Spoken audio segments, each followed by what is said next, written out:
नमस्कार. भगवान श्रीकृष्णांनी दुर्योधनाच्याच दरबारात दुर्योधनाला समजावून सांगण्याचा प्रयत्न केलाय, पण काही जमलं नाही. आपला अपमान होत आला आहे लक्षात आल्यावर त्यांनी विक्राळ रूप धारण करून तिथे सगळ्यांना आपल्या शक्तीची चुणूक दिली. पुढे ते कुंतीला भेटले, कुंतीशी बोलणं झालं आणि भगवान परत निघाले. पण भगवंताच्या डोक्यामध्ये अजून काहीतरी वेगळं शिस्त आहे.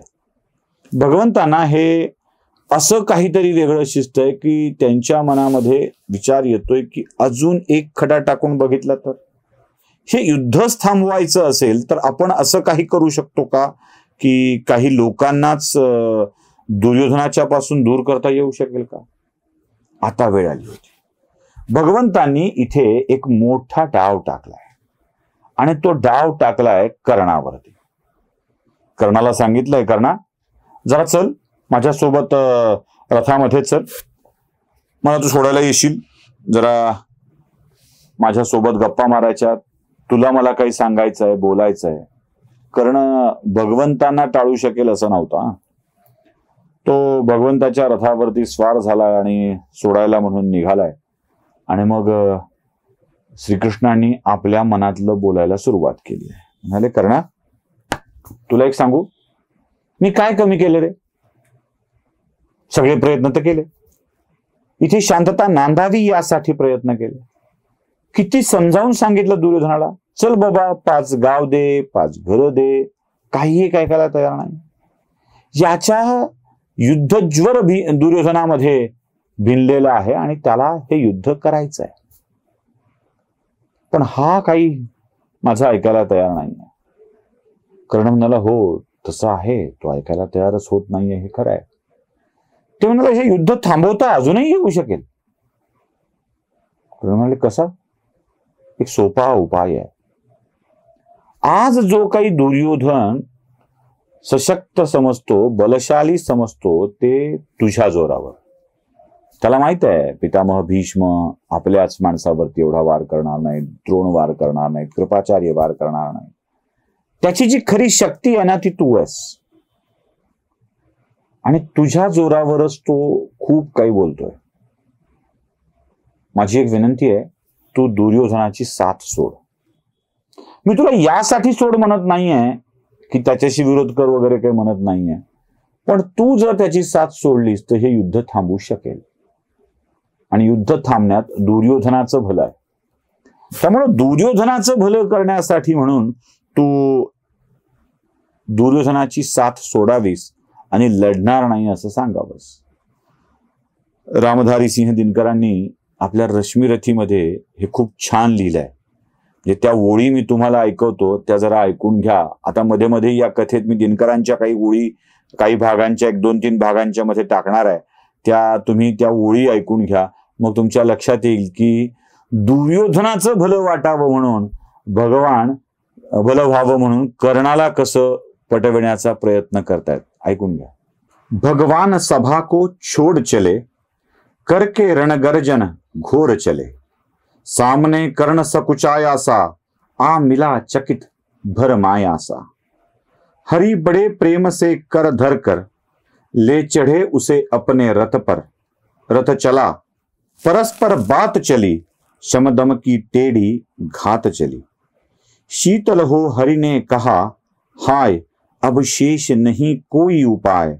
हो विवश हमें धनु धरना है, क्षत्रिय समूह को मरना है.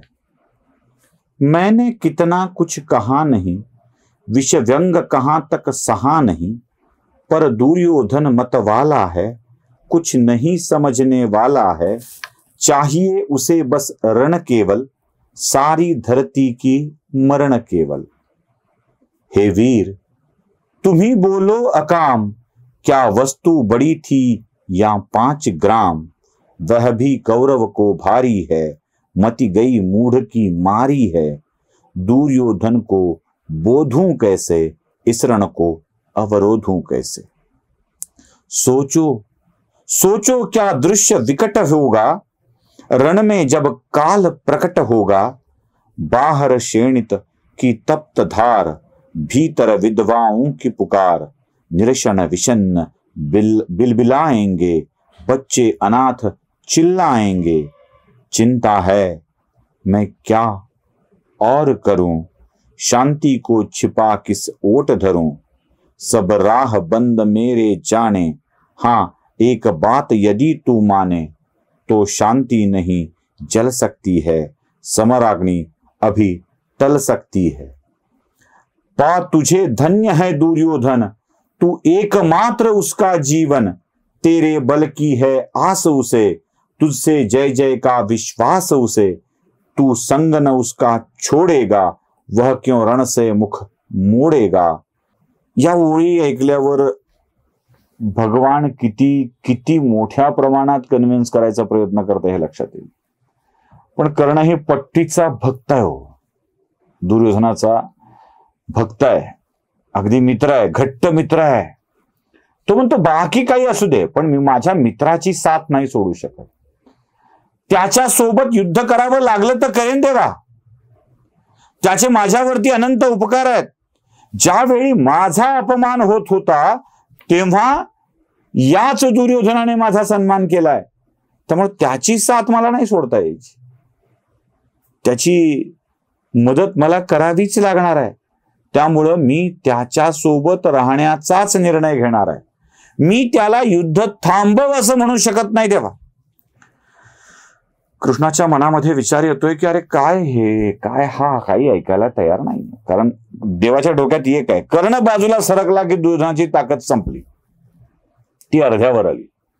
काय करायचं, याला कसं तरी करून बाजूला करायला हवं.